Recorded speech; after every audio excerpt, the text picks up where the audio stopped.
La France vend des armes à Israël pour éliminer les Palestiniens. Vous aurez dû ajouter cette phrase. La France est le deuxième exportateur d'armes au monde, alors que plus de la moitié des importations d'armes des États européens proviennent des États-Unis d'Amérique. Plus de la moitié des importations d'armes africains proviennent de la Russie, la Turquie, la Chine, les États-Unis, l'Allemagne ou bien d'autres pays. Et ça, c'est la grosse blague du siècle.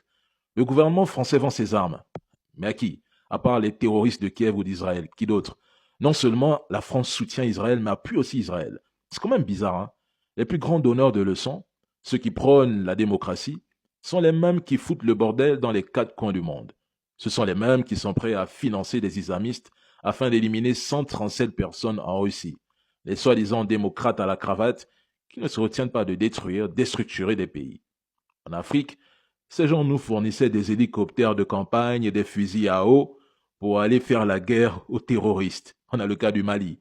Mais la France sombre dans la pauvreté, l'insécurité, la précarité, l'inflation. Mais c'est M. Emmanuel Macron qui vient nous donner des leçons de développement et de souveraineté alors que la tyrannie est exercée dans son pays. Aucune liberté d'expression, aucune liberté de presse.